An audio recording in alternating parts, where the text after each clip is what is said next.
So I want to give you this statement that I think will be very helpful to you. It's not new, I didn't think of it, but I think it will help you because if you're going to fulfill the will of God for your life, you're going to need God to renew the way you think. So just take a hold of this concept. If you sow a thought, you'll reap an action. If you sow an action, you'll reap a habit. If you sow a habit, you reap your character. And when you sow your character, you reap a destiny. Let's try that one more time. If you sow a thought, you reap an action. If you sow an action, you reap a habit. If you sow a habit, you reap character. And if you sow character, you reap your destiny. It really is important that you are very careful at the beginning of the process to sow the right thought. Because if you get the right thoughts, right actions, right habits, right habit, right character, right destiny. But if you start that process with the wrong thought, well, I think you get it. The Bible says that David in the Old Testament, in the book of 1 Samuel chapter 30, was leading his military. They'd gone out to battle, and when they came back home, all of the soldiers' families were taken hostage. Their houses were burned down. Their possessions were stolen by an enemy.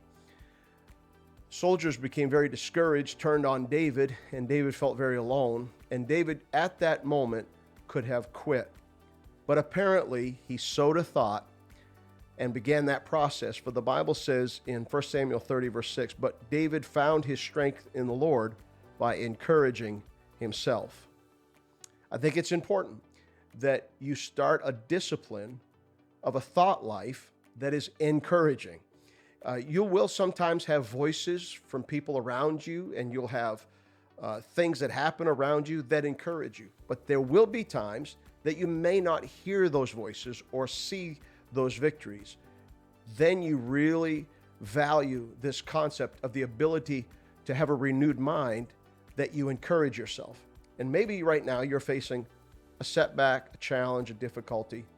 Let's go right back here to this very simple statement. Sow the right thought, you'll get the right action, and so on, okay? Every time it seems like a thought is holding you captive, that is an area that you need to ask the Lord by prayer to help you address that. Because it may seem like a small problem right now, but if it lingers, it will become a long-term problem.